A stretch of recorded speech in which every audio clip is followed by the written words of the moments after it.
स्वागत है दोस्तों। यहाँ हम हिंदी साहित्य के इतिहास में भक्ति काल के अंतर्गत कबीरदास पर बहुत ही महत्वपूर्ण जो भी बहुत सारे परीक्षाओं में पूछे जाते हैं प्रश्न, उनका एक संग्रह लेकर के आए हैं। पहले प्रश्न के अंतर्गत देखें कि आचार्य रामचंद्र शुक्ल ने किस पर स्वतंत्र रूप से आलोचना नहीं लिखी, यानी किस कवि पर स्वतंत्र रूप से आलोचना नहीं लिखी है। तुलसीदास, कबीरदास, सूरदास और जयसी। तो मित्रों, जो इसका सही उत्तर है वो है कबीरदास। कबीरदास पर आचार्य रामचंद्र शुक्ल जी ने कोई स्वतंत्र आलोचना की पुस्तक नहीं लिखी है। इसके अलावा आप देखें तो तुलसीदास, सूरदास और जयसी पर उन्होंने त्रिवेणी नाम से एक पुस्तक लिखी। और भी जो अन्य हैं कि सूरदास पर भ्रमर गीत सार का जो संपादन किया और जयसी ग्रंथावली का संपादन किया, लेकिन कबीरदास पर उन्होंने इस तरह की कोई स्वतंत्र आलोचना पुस्तक नहीं लिखी है। अर्थात आप ये समझ सकते हैं कि कबीरदास को उन्होंने अपने हिंदी साहित्य के इतिहास में तुलसी, सूर और जयसी के अलावा इनकी अपेक्षा बहुत कम महत्व दिया है। तो ये हमें ध्यान रखना है कि जब भी ये आए कि आचार्य रामचंद्र शुक्ल जी ने अपनी आलोचना में स्वतंत्र रूप से किसे स्थान नहीं दिया है, तो कबीरदास पे आपको टिक करना है। कबीर पर आधारित जो अन्य महत्वपूर्ण प्रश्न हैं वो कि कबीर किसके शिष्य माने जाते हैं या किस शिष्य परंपरा में आते हैं।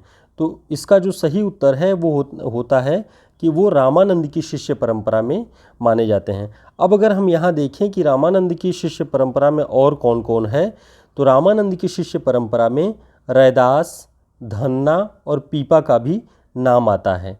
तो ये भी हमें ध्यान में रखना है कबीर के साथ साथ कि ये रामानंद की शिष्य परंपरा में आते हैं और रामानंद की शिष्य परंपरा में रैदास, धन्ना और पीपा भी आते हैं। आगे अगर हम देखें कि आचार्य शुक्ल इनकी भाषा को सधुक्कड़ी भाषा कहते हैं। किसकी भाषा को? कबीरदास की भाषा को सधुक्कड़ी भाषा कहते हैं। अब ये भी देखना है कि सधुक्कड़ी भाषा किसे कहते हैं। सधुक्कड़ी भाषा से आशय है अनेक प्रांतों की भाषा और बोलियों का जिसकी भाषा में मिश्रण हो, उसे सधुक्कड़ी भाषा कहते हैं। ऐसा माना जाता है कि कबीरदास की भाषा विभिन्न प्रांतों और बोलियों के मिश्रण से बनी हुई है, इसलिए आचार्य रामचंद्र शुक्ल इनकी भाषा को सधुक्कड़ी भाषा कहते हैं। ठीक, आगे हम देखें कि बच्चन सिंह इनकी भाषा को संत भाषा कहते हैं।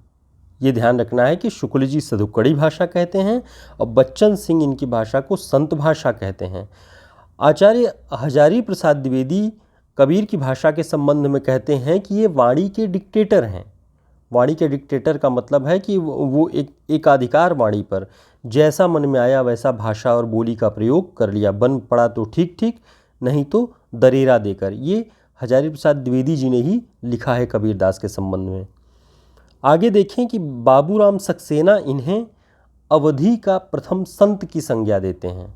अवधि का प्रथम संत की संज्ञा बाबूराम सक्सेना किसे देते हैं? तो कबीरदास।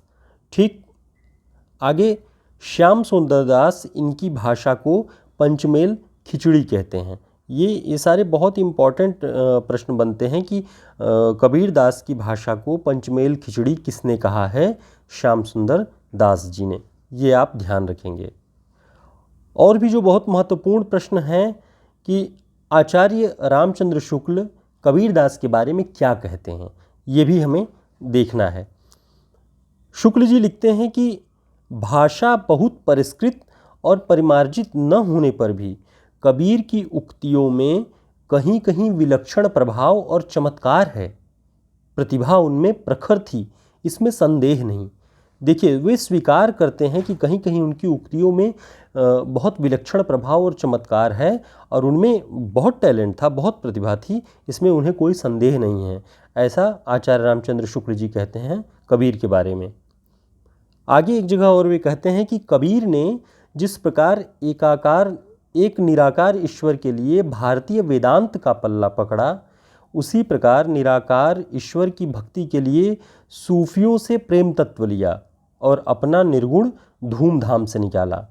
ये भी शुक्ल जी ने कबीरदास के संबंध में कहा है कि उन्होंने भारतीय वेदांत का पल्ला पकड़ा अपने निराकार ईश्वर को व्यक्त करने के लिए, और इधर सूफियों से प्रेम तत्व लिया, यानी वेदांत और सूफियों के प्रेम तत्व का मिश्रण कबीर के निर्गुण में पाया जाता है, ये शुक्ल जी कहते हैं।